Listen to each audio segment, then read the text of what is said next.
Sugar control చేయాలంటే breakfast skip చేస్తే సరిపోతుంది అని చాలామంది అనుకుంటారు. అయితే మీరు ఒకవేళ బ్రేక్‌ఫాస్ట్ తినలేదే అనుకోండి, ఏమవుతుంది మీకు మధ్యాహ్నం వరకు ఆకలి చాలా ఎక్కువగా అవుతుంది. నార్మల్ కంటే చాలా ఎక్కువగా అవ్వడం వల్ల మీరేం జేస్తారు, మధ్యాహ్నం పూట ఎక్కువగా తినేస్తారు. మీరు ఏదైతే పొద్దున పూట తినలేదో అది గూడా మధ్యాహ్నం పూట కవర్ చేస్తారనమాట. అలా చేయడం వల్ల షుగర్ అనేది బాగా ఎక్కువగా స్పైక్ అవుతుంది మధ్యాహ్నం పూట. అలా మాత్రం అస్సలు చేయకూడదు.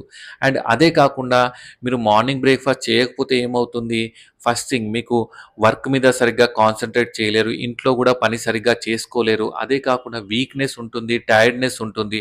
అండ్ మీరు ఒకవేళ మార్నింగ్ పూట టాబ్లెట్ వేసుకున్నప్పుడు ఏమవుతుంది, మధ్యాహ్నం వరకు షుగర్ గూడా డౌన్ అయ్యే ఛాన్సెస్ ఉంటుంది. సో, చాలా వరకు బెనిఫిట్స్ అనేది ఏమి ఉండవు. అన్ని రిస్క్ ఫ్యాక్టర్సే ఉంటాయి. సో, అందుకోసమే మీరు తీసుకునే బ్రేక్‌ఫాస్ట్ అయితే తప్పకుండా తీసుకోండి. మార్నింగ్ పూట లైట్ బ్రేక్‌ఫాస్ట్ అలా తీసుకోండి. అదొక హెల్తియర్ ఆప్షన్. బ్రేక్‌ఫాస్ట్